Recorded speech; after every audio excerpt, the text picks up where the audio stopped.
Баршаңызға сәлем достар, арнамызға қош келдіңіздер.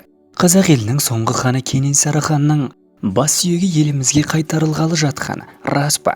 Осы жайында сіздерге бүгін тарқатып айтатын боламыз. Видеомыз басталмай тұрып, арнамызға жазылып, лайк басуды ұмытпаңыз. Ендеше біз бастаймыз.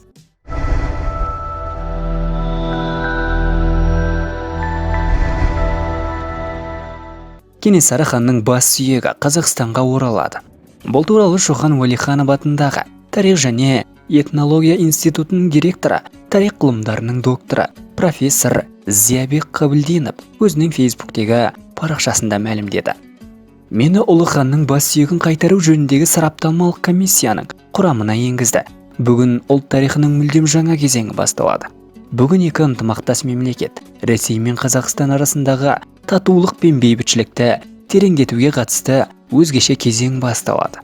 Маған Ресейдің мәдениет министрлігі тарапынан Кенесары ханның бас сүйегін қайтару жөніндегі сараптамалық комиссияның құрамына кіру туралы шақырту келді. Мен оған келісім бердім, деп жазады Қабылдинов. Тарихшы хан басының нақты қалай табылғанын және қайда тұрғанын әзірге айта алмайтынын жеткізген.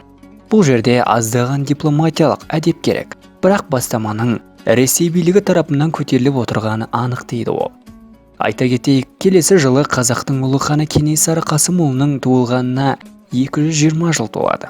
Ол 1837-1847 жылдардағы ұлт азаттық көтерілісін басқарған. Қырғыз жерінде өлтіріліп, басы Ресейге жіберілген. Ұлы билеушіміздің бас сүйегі елімізге қайтып оралса, нелер өзгереді деп ойлайсыз? Төменге ой өз пікіріңізді жаза кетіңіз. Видеомыз ұнаса лайк басып, арнамызға жазылуды ұмытпаңыз. Сіздер үшін аттаймыз.